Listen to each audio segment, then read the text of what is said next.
back to VibranSea. My name is Sam, and today I wanted to share with you guys some of the thoughts that I've been having concerning Freeganism and its place in the vegan movement. So with everything going on in the world right now, we're seeing a lot of people losing their jobs, losing access to some of the foods that they are used to having, and generally it's brought up questions in my mind concerning privilege in the vegan community and how sometimes our strictness to what we call the tenets of veganism really keeps people from being able to access and practice it within their own means. And I know that sounds a little bit convoluted, but I'm gonna try to break it down for everybody, including myself. This has been a very complicated thought process for me. So to start with, let's break down what veganism actually is. So I'm gonna use the most simple definition that I could come up with. Please don't attack me if it's not the one you subscribe to. I'm just going for basic understanding here, and that is that veganism is the practice of not consuming animal products. Usually this is both consuming as in what you eat and also what you wear, such as not buying leather shoes, not buying products that were tested on animals. But people fall different places on that spectrum within the vegan community. And people come to the vegan community for a number of reasons. Health, of course. Some people just come to it as a dietary choice. Then you have vegans that say, no, that's not actually what veganism is at all, that it's only for humane reasons and for animal welfare.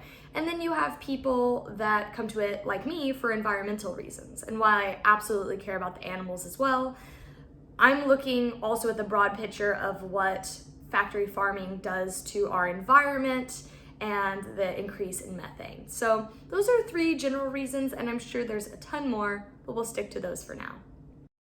So now let's take it one step further. What is Freeganism?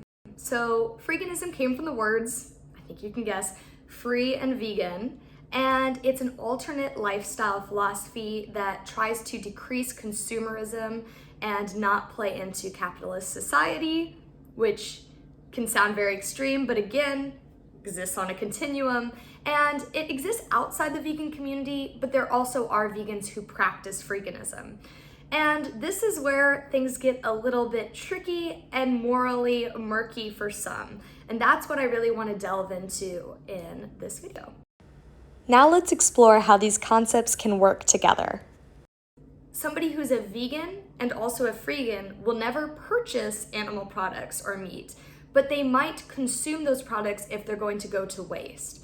So situations where this would be applicable are dumpster diving, which I know people get really icked out about, but more power to people as long as they're being safe, in my opinion. It might mean that if you're at a job and you get a family meal at a restaurant, which happens a lot at the end of shifts, if you work in the restaurant industry, you'll understand this. If that meal has meat in it or dairy, you might still eat it because it's the option being given to you. Or let's say you're at a big party and they're gonna throw out a bunch of food at the end. You take that home and consume it rather than let it become waste. And I know that this is something that a lot of vegans have a moral issue with, and I can understand why optically it doesn't look amazing, because if you say you're vegan, the thought that we immediately go to is 0% consumption of any animal product. This practice doesn't drive more demand for meat. All it's doing is keeping things out of landfills where food doesn't disintegrate correctly and become compost in landfills. It becomes methane gas, and those gases become trapped, and food just doesn't disintegrate the way and degrade the way it should. So keeping the food out of there is actually positive. And if you take out the purchasing of it and all you're doing is reclaiming things that were going to go to waste that somebody else bought, I see that as not only morally fine, but I'd say it's a positive thing. So where do I stand on all of this? There's a few reasons why I think there's a lot of merits to Freeganism, and it's something to consider if you're starting a journey. And I'll go into why I think it's important for certain people to consider this. But firstly, it's a great way to reclaim waste. It's a way to make sure that food that is going to go in the trash can actually be used and therefore serve a purpose. The only thing worse than an animal dying, I think, is for that animal's life to be completely in vain and completely wasted. And I know that that's a little callous and it will rub some people the wrong way, and I understand that, and I don't know how to phrase it differently, but I mean, that's just what I think about that. It also doesn't contribute to consumer demand, so you aren't increasing the sales of meat, you aren't increasing the demand of meat, you're not playing into consumerism at all. And it's a really great way to help the environment, which is always a plus in my eyes. It helps decrease the methane caused by our large waste centers. And it's a monetary benefit too. And that's what I really, really want to get into, is that a lot of people who are vegan don't understand that people might be coming to this lifestyle from all different walks of life. And a lot of those people might not have the income to buy vegan food 100% of the time. They might not have money to buy food, period. And I think that's something that a lot of people forget. Whether it's food deserts, they just physically don't have the money, they are existing partially off of the goodwill of family, neighbors, or their jobs if they work in the food industry. You never know what someone's situation is like. And to vilify freeganism because it's not the ideal, picture perfect idea of veganism just drives people away, shames them for what they're able to do in their situation. And especially given everything going on in the world right now, a lot of people have lost their jobs, have lost their main ways of supporting themselves financially. And if they're able to mostly maintain a vegan diet and eat, food that was gonna go to waste, that, maybe their friend has extra such and such from a dinner last night that they aren't gonna eat, or restaurant freezers, a lot of restaurants that are closing down their doors for now, they are having to give away all their frozen goods because they're shutting off their freezers. That's like dozens of eggs. Like, why? Doesn't make sense to me. Boggles my mind that that's negative for somebody who has a family to feed to not use those products. So personally, if you haven't guessed, I practice Freeganism. I'm a Freegan, I'm a vegan, and I do think that they can go hand in hand. I don't think they have to. I think it's awesome if you never eat or touch meat or dairy or eggs again in your life. But for me, it's created a really sustainable approach that is working for me at this time. And it's not something that I rely on often, the Freegan part of it, but it allows me a little flexibility, and I'll get into a certain situation that really makes it necessary for me. So until this crazy situation came about, I was working at a really large hotel restaurant. And if you can guess, hotel restaurants have a lot of produce, they have a lot of everything in the back of their house, and that includes a lot of eggs. And I mean, like, not a few cartons, I mean hundreds of eggs, gallons upon gallons of milk, I mean sheets and sheets and pans of butter. It's wild. If you've ever been in the back of the restaurant, you will know. And being in the restaurant really opened my eyes to a lot of situations where it made sense financially and environmentally to consume animal products. Firstly, working in a restaurant, I get a family meal, which means that at the end of the shift, we all eat the food that would have gone to waste otherwise. Sometimes it's leftovers from a different day that just were made in a huge stock and only half were eaten by guests coming into our restaurant. Or sometimes it's a situation where they have a lot of extra of a certain product that they just know is going to expire, they overbought, and they give that to us. And I think that those are situations where it makes sense and it's prudent, in fact, to use those products. So, I mean, I was definitely someone who, at the end of my shift, I would try to stock up on the fruits and veggies, but if there wasn't enough food to make a full meal and they had egg fried rice, I would eat egg fried rice. And I felt like that was actually a positive outcome because it was inexpensive, aka free, for me to do that. So I got one free meal a day, and living here is insanely expensive, so that's very important financially for me.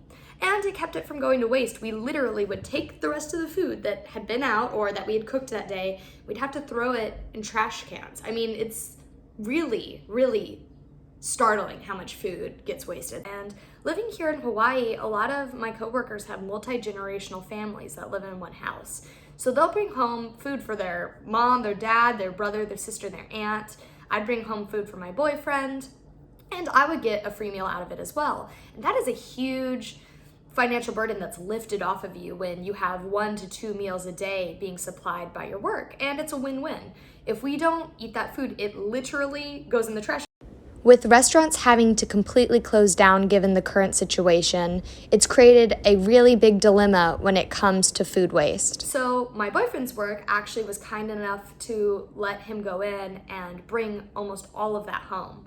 So that meant that he came home with meat for him and also dairy, like really nice high quality butter, and dozens and dozens of eggs. I mean, an absurd amount of eggs. And while I would never buy eggs, and actually neither of us really buy meat or eggs for our house, when it comes home and it's just going to be wasted otherwise, I see it as a positive. And especially because we both were without work and laid off our jobs, I mean, it was an important thing for us to be able to have basically almost a month's worth of food that we lived off of that was supplied free from his work. It was a win for them because it didn't go to waste, and it was a win for us because we weren't in a situation to be buying everything at stores, especially here in Hawaii. So I know that can seem like a very specific circumstance, but it really opened my eyes to the variety of situations where someone might be depending on food that they are not supplying themselves. And this brings me to my kind of rebuttals to what I see as the three main vegan arguments against freeganism. So let's get into that and close up this video. While this isn't an extensive list of arguments, these are the three main ones I see on militant vegan channels like Freely's. The first one is that it waters down the vegan message, that people will get confused is the argument. People who don't know about veganism will see someone who is vegan, who is eating eggs because they were going to go to waste, and they will see that as confusing. They won't be able to understand it, and it's a slippery slope kind of idea that, if you allow freeganism, then what's to keep people from just then buying eggs? And my retaliation to that is just kindly consider your audience's intelligence. Maybe I'm a dreamer, but I'm positive that people can differentiate the difference between buying and purchasing animal products with your own money and eating food that is going to go to waste. Now, whether you find that appealing is completely personal preference, but it's not negative, and it's very different from being somebody who's going out and purchasing sausage, eggs, milk, all of that. And many freegans, it's just once in a while thing too. So the second argument that I see a lot is that freeganism is never applicable, that it's lazy veganism, or that there's never an excuse to eat any meat. And what I have to say to that simply is just try to show compassion for people who are living vastly different lives from your own. Our own perspective is very much shaped by our circumstance. I'm able to be vegan because I grew up in a very stable environment where I never had to worry about the food that was put on the table until very recently. And a lot of people might not make the decisions in their household, especially if they're young, on what is purchased. So just understand that people live very different lives from your own. Try to approach it with open-mindedness. And especially since veganism is all about respecting all animals and creatures and trying to show compassion, try to share some of that with people, because you never know what someone's going through. And also, just kind of as a strange little anecdote, I mean, there's a lot of weird situations that come up in the world where being vegan on principle might not be the actual best answer for the situation. I had a situation that happened very recently that demonstrates this perfectly. So my cousin's husband is a fisher, and he was going to a fishing spot kind of out in the boondocks in Maui. And he went over a hill. It was really early morning, super dark, hit a blind spot, came down, and there was a herd of deer running across the road. Unfortunately, he hit one and it was dead. And what do you do in that situation? He could have just thrown it into the bushes, but instead he washed it in the ocean, he butchered it himself, and it was a family meal for our entire family. I did not consume it because even though I respect the decision, I just can't get over eating meat anymore. But I didn't think it was bad to eat that deer. I think in fact it was the essence of waste not, want not, and making that animal's life matter, and really using every bit that we could and making the circumstance the best we could. So for a lot of people, especially in communities like this, it's something that happens fairly often, and that might be distasteful or unsavory for some people. but just understand that just try to be open-minded, okay? So the third argument I see is less of an argument than an emotional response, and it's just a general stubbornness and black and white thinking that I really see often in the vegan community. It rallies against anything other than the strictest definition of veganism, and it almost becomes a status symbol to be able to achieve the purest form. And I think it's wonderful to have that kind of resolve and really be that passionate about what you're doing. But there's a reason why it's a cultural meme that vegans are obnoxious. It's a thing that you see it everywhere. And I don't think vegans have to be obnoxious. I think there's a lot of vegans that aren't. I hope I'm one of them. I definitely have friends who are very cool and very open-minded.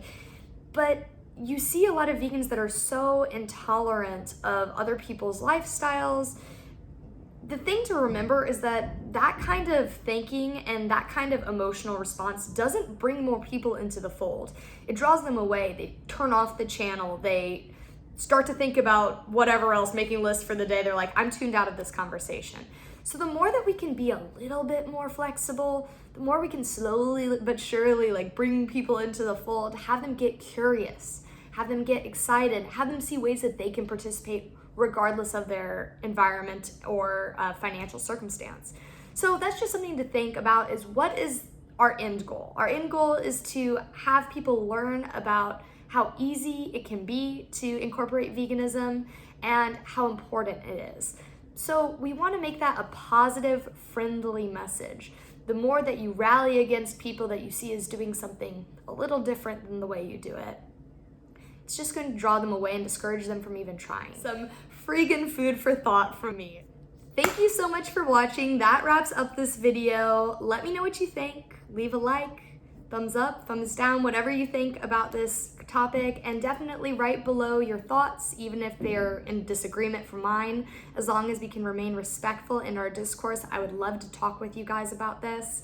And I'll also be linking below Unnatural Vegan's channel because she really inspired me on this topic. I think she has a really level-headed approach to veganism that's actually encouraged me to go vegan, so I will definitely leave her stuff below. And I will see you guys in the next video. Have a wonderful day, and aloha from Maui.